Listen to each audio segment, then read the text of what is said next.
The Oklahoma sky turned an ominous shade of green-gray as Wendy Peterson clutched her late husband's photograph to her chest. At 67, she had weathered many storms in her life, but nothing had prepared her for this moment.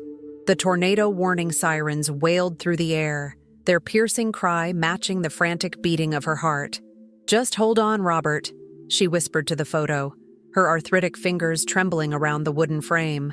"We've made it through worse." But they hadn't. Not really. And Robert wasn't here anymore to wrap his strong arms around her and tell her everything would be all right. She was alone now, had been for 3 years, in the modest bungalow they'd called home for over 4 decades. The walls began to shake. A terrible roaring filled her ears, like a freight train barreling directly through her living room. Wendy barely made it to the bathtub, dragging a mattress over herself as she'd been taught all those years ago. She closed her eyes tight, prayers tumbling from her lips as the world tore apart around her. When she finally emerged, blinking against the harsh sunlight breaking through where her roof should have been, Wendy stood frozen in disbelief. The home where she had raised her son, celebrated 40 wedding anniversaries, and carefully preserved each memory in meticulous photo albums, was gone. Walls torn away, furniture scattered across what was once her carefully tended garden. The oak tree Robert had planted when Marcus was born lay uprooted, its massive trunk splintered like a child's discarded toy. Neighbors emerged from their shelters, some luckier than others. Mrs. Patterson from next door approached slowly, her face ashen as she surveyed the devastation. "Wendy, my God," she breathed, placing a steadying hand on Wendy's shoulder. "Are you hurt?" Wendy couldn't answer. Her gaze had fixed on a single object among the rubble, Robert's recliner, inexplicably intact, sitting in the middle of what was once their bedroom, now open. The community center bustled with activity as Red Cross volunteers distributed blankets, water, and sympathy in equal measure. Wendy sat on a folding chair, clutching a paper cup of cooling coffee between her palms. The shock had given way to a dull numbness that spread through her body like winter frost. "Mrs. Peterson?" A young volunteer with kind eyes knelt beside her. "Is there someone we can call for you? Family that might be able to help?" Wendy nodded slowly. "My son, Marcus. He lives in Tulsa." Her fingers trembled as she dialed the number she knew by heart. Marcus answered on the 4th ring, his voice distracted. "Mom? This isn't really a good time. I'm heading into a meeting." "Marcus," Wendy interrupted, her voice breaking. "There was a tornado. The house. It's gone. Everything's gone." The silence on the other end stretched uncomfortably before Marcus cleared his throat. "Are you hurt?" "No, I'm physically fine. But I don't have anywhere to go. I was hoping—" "You want to come stay with me?" Marcus finished for her, his tone flat. "Just until I figure things out," Wendy assured him quickly. "The insurance will take time, and Mom, you know Sophia just moved in last month. We're still adjusting to living together. Having someone else in the apartment right now would be—" He paused, searching for words. "Complicated." Each word struck Wendy like a physical blow. Her son, her only child whom she had nursed through fevers, driven to countless soccer practices, and helped through college applications, was refusing her shelter in her darkest hour. "I understand," she managed, though she didn't. "Not really. I'll figure something out. I'm sure the Red Cross has accommodations," Marcus offered, his voice brightening with the easy solution. "And I can help financially if needed. Maybe a hotel for a few days until things settle?" When the call ended, Mrs. Patterson, who had been hovering nearby, approached cautiously. "Wendy? Is everything all right?" Wendy looked up, blinking back tears. "My son can't take me in." Mrs. Patterson's face hardened momentarily before softening with compassion. "You can use my car for now," she offered, pressing keys into Wendy's palm. "I'm staying with my daughter in Norman until things settle. Take all the time you need." That night, Wendy reclined the driver's seat of Mrs. Patterson's aging Honda as far as it would go, parked in the community center lot. Sleep eluded her as she stared at the ceiling, wondering how at 67 she had become essentially homeless. For 3 nights, Wendy slept in the borrowed car, using the community center's facilities to wash up and picking at donated food that tasted like cardboard in her mouth. During the days, she sifted through the rubble of her home, salvaging what little remained: a few waterlogged photo albums, Robert's watch, a chipped teacup from her grandmother's set. The insurance adjuster, a man half her age with a clipboard and clinical detachment, confirmed what she already suspected. It would take months to process her claim and receive a payout. The temporary housing allowance would barely cover a modest motel, and certainly not for the extended period she needed. On the fourth day, as rain pattered against the car windows, Wendy found herself scrolling through her phone contacts, pausing at a name she hadn't called in decades: James Harrington. James, her first love, her high school sweetheart. Before Robert, before life took them in different directions, there had been James, with his easy smile and ambitious dreams. They had nearly eloped after senior prom, but caution prevailed, and college took them to opposite coasts. By the time Wendy returned to Oklahoma, James had moved on, as had she. They'd bumped into each other occasionally over the decades at class reunions or community events. Polite conversation, gentle reminiscing, then back to their separate lives. Through the local grapevine, Wendy knew James had done exceptionally well for himself in real estate development. After his wife passed away 5 years ago, he'd thrown himself into philanthropy, establishing scholarships and funding community projects. She'd seen his name in the local paper just last month, donating a substantial sum to the hospital's new pediatric wing. Her finger hovered over his number. What would she even say? They hadn't spoken in years, and now she was considering asking for help. The absurdity nearly made her laugh, but desperation has a way of overriding pride. James answered on the second ring, his voice exactly as she remembered it: warm, deep, with that slight Oklahoma drawl that education and success had never quite erased. "Wendy?" His surprise was evident, but not unwelcoming. "This is unexpected." "James, The practiced speech dissolved on her tongue. Instead, the truth spilled out in halting sentences. The tornado, the house, Marcus's rejection, the nights in the borrowed car. When she finally fell silent, embarrassment flooding her cheeks, James spoke with quiet certainty. "I'll text you my address. Come now, Wendy. I have more than enough room." "James, I couldn't possibly—" "Wendy," he interrupted gently, "I'm glad to have you here. That's all that needs to be said." James's more than enough room proved to be a substantial understatement. His residence on the outskirts of Tulsa was a sprawling, modern ranch-style mansion set on 10 manicured acres, with a view of rolling hills that took Wendy's breath away. As she pulled Mrs. Patterson's Honda into the circular driveway, self-consciousness washed over her. Her clothes, donated items from the community center, suddenly felt shabby and ill-fitting. Before she could reconsider, James appeared at the front door. At 69, he remained handsome, with silver hair and laugh lines that spoke of a life well lived. He approached the car with a smile that immediately transported Wendy back to their shared youth. "You made it," he said simply, taking her small suitcase of salvaged possessions before she could protest. "Come inside. Rosa just made lunch."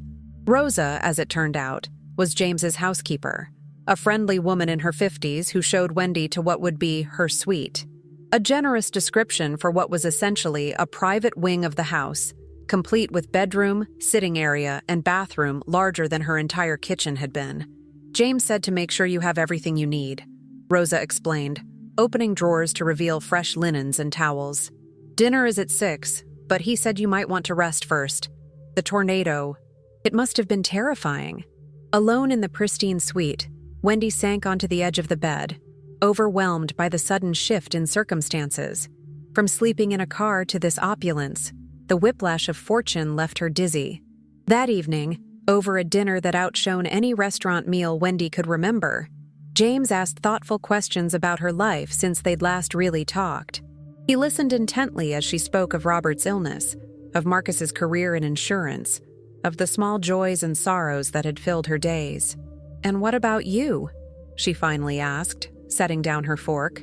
"The last I heard, you were developing that shopping center in Broken Arrow." James smiled. "That was nearly a decade ago, Wendy. I've slowed down considerably since then. After Margaret passed, I realized I'd spent too many years chasing the next deal, the next project. These days, I mostly serve on boards and dabble in investments. As the evening progressed, Wendy found herself relaxing in James's company, their conversation flowing as easily as it had when they were teenagers sharing dreams on her parents' porch swing. When she finally retired to her suite, she slept deeply for the first time since the tornado. The weight of uncertainty temporarily lifted from her shoulders. 2 weeks into her stay, as Wendy was helping Rosa prepare dinner, despite the housekeeper's gentle protests, her phone rang. Marcus's name flashed on the screen. "Mom?" he began without preamble. "I've been trying to reach you for days. Where are you staying? The Red Cross said you left the community center weeks ago." Wendy measured her words carefully. "I'm staying with an old friend, James Harrington. Do you remember me mentioning him?" The silence that followed was telling. When Marcus spoke again, his voice had taken on a new interest. "James Harrington? The developer? The one who donated that wing to Tulsa General?" "Yes, that's him. We were close in high school." "Close?" Marcus repeated, his tone shifting. "I didn't realize. How long will you be staying there?" "I'm not sure," Wendy admitted. "James has been very generous. He says I can stay as long as I need to." That's great, Mom. Really great. Listen, Sophia and I were thinking, maybe you could come over for dinner this weekend. It's been too long since we've had a proper visit." The invitation, so casually extended after his previous rejection, stung more than Wendy expected. "I'll have to check with James," she replied coolly. "He mentioned taking me to the symphony on Saturday." After ending the call, Wendy found James in his study, reading glasses perched on his nose as he reviewed documents. He looked up at her knock, immediately setting aside his work. "Everything all right? You look troubled." Wendy settled into the leather chair across from him. That was Marcus. Suddenly he's very interested in seeing me now that he knows where I'm staying. And with whom? James's expression hardened slightly. "I see. He never even asked if I was okay after the tornado," Wendy continued, the hurt she'd been suppressing finally finding voice. "He and Sophia couldn't be bothered to offer me their guest room, but now that he knows I'm staying with James Harrington..." She trailed off, embarrassed by her bitterness. James reached across the desk, taking her hand in his. "People reveal themselves in crises, Wendy. Sometimes not in ways we'd hope." He squeezed her fingers gently. "But for what it's worth, I'm selfishly glad you ended up here instead of in Marcus's guest room." The warmth in his eyes sent a flutter through Wendy's chest, a sensation she hadn't experienced in years. That night, as they sat on his back porch watching fireflies dance across the property, James's hand found hers again. Neither spoke of it, but something fundamental had shifted between them, a current of possibility running beneath their comfortable friendship. The insurance check arrived on a Tuesday, $90,000 that represented the remains of Wendy's former life. She sat at James's kitchen island, staring at the figure, unsure whether to feel relief or renewed grief. "It's a decent settlement," James observed, refilling her coffee cup. "Enough to start fresh, though housing costs have risen considerably since you and Robert bought your place." Before Wendy could respond, her phone buzzed with a text from Marcus. "Heard insurance came through. Dinner tonight? Important to discuss your plans." James watched her face as she read the message. "Marcus?" Wendy nodded, sighing. "Suddenly very concerned about my future plans. And your settlement," James added quietly. "He's still my son," Wendy said, though the defense felt hollow even to her own ears. That evening, seated across from Marcus and Sophia in their sleek downtown apartment, Wendy maintained a pleasant smile as her son questioned her about the insurance payout and her plans for the money. "You know, Mom," Marcus said, swirling his wine glass, "with the market as it is, you might consider investing rather than buying right away. I could help manage that for you." "That's thoughtful," Wendy replied neutrally, "but I haven't decided what I'm doing yet." Marcus leaned forward, his expression earnest. "Mom, I've been thinking about your relationship with James Harrington." "What about it?" Wendy asked, instantly wary. "Well, he's obviously very well off. And at his age, have you discussed what his estate planning looks like? I mean, if things get serious between you two..." "Marcus!" Wendy set down her fork with a clatter. "That is absolutely none of your business." I'm just looking out for you, Marcus insisted. These arrangements, they can get complicated. If you're going to be part of his life, you should know where you stand financially. Sophia at least had the grace to look embarrassed, studying her plate intently.